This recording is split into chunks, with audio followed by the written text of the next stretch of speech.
एक गांव में एक आलसी आदमी रहता था।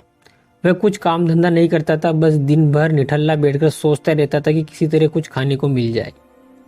एक दिन वह यूं ही घूमते घूमते आम के एक बाग में पहुंच गया। वहां रसीले आमों से लदे कई पेड़ थे। रसीले आम देखकर उसके मुंह में पानी आ गया और आम तोड़ने वह एक पेड़ पर चढ़ गया। लेकिन जैसे भी पेड़ पर चढ़ा, बाग का मालिक वहां आ पहुंचा। बाग के मालिक को देख आलसी आदमी डर गया और जैसे तैसे पेड़ से उतरकर वहां से भाग खड़ा हुआ। भागते भागते वह गांव के बाहर स्थित एक जंगल में जा पहुंचा। वह बुरी तरह से थक गया था, इसलिए एक पेड़ के नीचे बैठकर सुस्ताने लगा।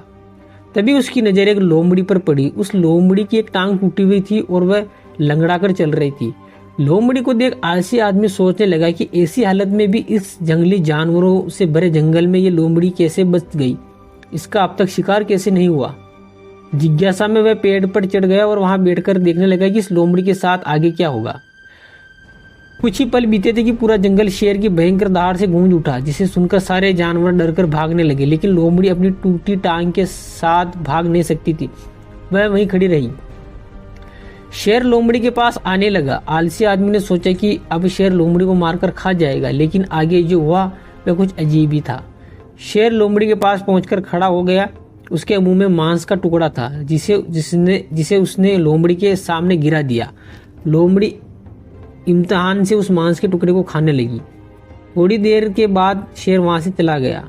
यह घटना देख आलसी आदमी ने सोचा कि भगवान सच में सर्वसर्वा है। उसने धरती के समस्त प्राणियों के लिए, चाहे वे जानवर हो या इंसान हो, खाने पीने का प्रबंध कर रखा है। वह अपने घर लौट गया। घर आकर वह 2-3 दिन बिस्तर पर लेटकर प्रतीक्षा करने लगा कि जैसे भगवान ने शेर के द्वारा लोमड़ी के लिए भोजन भिजवाया, वैसे ही उसके लिए भी कोई ना कोई खाने पीने के सामान कोई ना कोई लेकर जरूर आएगा। लेकिन ऐसा कुछ नहीं हुआ। भूख से उसकी हालत खराब होने लगी। आखिरकार उसे घर से बाहर निकलना ही पड़ा। घर के बाहर उसे एक पेड़ के नीचे बैठे हुए बाबा दिखाई पड़े। वह उसके पास गया और जंगल का सारा कहानी सुनाते हुए बोला, बाबा जी, भगवान मेरे साथ ऐसा क्यों कर रहे हैं? उनके पास जानवरों के लिए भोजन का प्रबंध है, लेकिन इंसानों के लिए नहीं।